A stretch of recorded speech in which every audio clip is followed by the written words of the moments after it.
It begins like so many other stories. A group of friends. A night of celebration. A moment of laughter that, in hindsight, becomes the last clear memory before a life vanishes into the unknown. Michael Bryson was a 27-year-old with a warm smile, an adventurous heart, and a future full of possibilities. He wasn't just another face in the crowd, he was a son, a friend, a young man loved by those who knew him.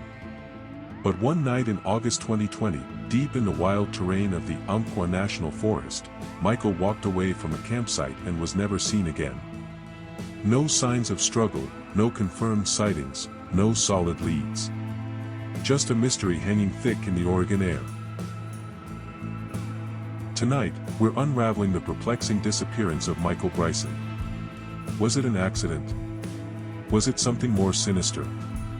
And, most importantly, how does a man simply vanish in a world where every step we take leaves a trace? Part 1, the night of August 5, 2020. It was supposed to be a weekend of fun. Michael had joined friends at the Hobo Campground near the Umpqua National Forest, a popular yet remote getaway where the trees tower high and the rivers cut through the landscape like veins of icy blue. That night, the atmosphere was alive with music, laughter, and the kind of reckless joy that only a gathering deep in the wilderness can bring. But as the night pressed on, something changed. Witnesses say Michael was acting strangely, his behavior shifting from social to erratic. Some say he seemed disoriented. Others claim he was simply enjoying himself a little too much. Then, around 4:30 a.m., Michael did something no one could explain. He walked away from the camp, heading off into the darkness of the forest without his phone, without his wallet, without anything that could tether him back to safety. And just like that, he was gone. Part 2, the search begins. At first, no one panicked. Maybe he'd just wandered off to clear his mind. Maybe he'd gone to find a place to rest. But as the hours passed and Michael failed to return, concern turned into fear. Search efforts began immediately.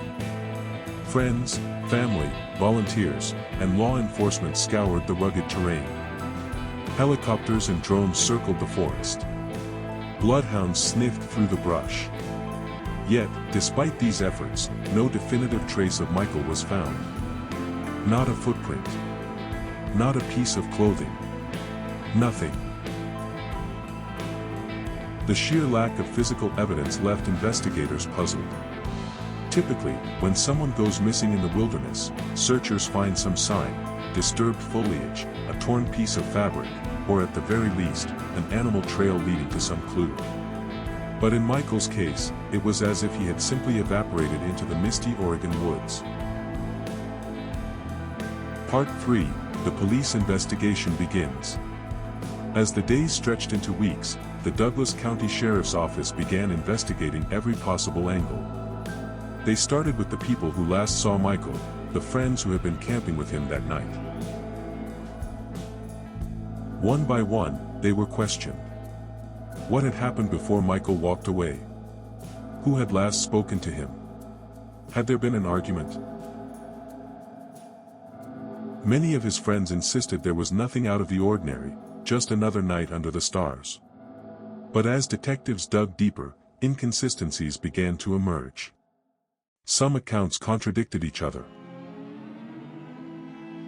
One witness claimed Michael had been in good spirits before he left, while another described him as upset and confused. Others suggested there may have been drugs or alcohol involved, but no one could, or would, confirm what Michael had taken that night. Then came the biggest question: if Michael had simply wandered off, why had no one gone after him right away? Police pressed the group for answers. Why had they waited so long before calling for help? Did anyone follow him into the woods? And if not, why? No clear answers were given. Part 4, Potential Suspects and Their Alibis. As with any missing persons case, investigators also looked into the possibility of foul play. There was one name that kept coming up, one individual at the campsite who some claimed had been acting strangely that night. A friend of Michael's, whose identity remains undisclosed due to the ongoing nature of the case, had reportedly been one of the last people to see him before he disappeared. This person told police they had no idea what had happened to Michael. They claimed they had gone to sleep shortly after he left and hadn't seen anything suspicious. However, some of the other campers told a different story. There were whispers that this friend had gotten into an argument with Michael earlier in the evening. Others suggested they had left the campsite for a period of time around the same hour Michael vanished. When asked for an alibi, the individuals stated they had been in their tent, asleep. But could they prove it? No one had seen them during that window of time, and the remote nature of the campsite meant there were no cameras to verify anyone's whereabouts. Another person under scrutiny was a local man who had been seen near the campground earlier that week. He was not part of Michael's friend group but had been known to visit the area frequently. Some speculated he might have crossed paths with Michael after he left the campsite, but there was no concrete evidence linking him to the case. When questioned, he provided an alibi. He had been at home that night, according to a family member. Still, investigators weren't ruling anything out. Part 5, The Mystery That Remains. Today, the questions linger. Michael's family continues to search for answers, refusing to let his story fade into obscurity. They have held vigils, spread awareness, and urged law enforcement to keep investigating. But as time passes, hope begins to wane. Cases like this, where there's no evidence, no confirmed sighting, no clear path forward, are among the most frustrating. They exist in a space between possibility and impossibility, between fact and fear. Michael Bryson vanished into the unknown. The question is, was it the forest that took him? Or was it something, or someone, else?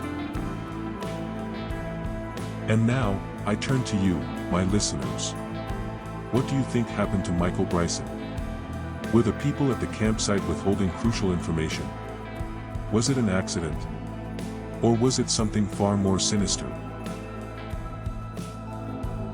Leave your thoughts in the comments. Let's unravel the unknown, together. Until next time, stay curious. Stay vigilant. And remember, sometimes, the truth is far stranger than fiction.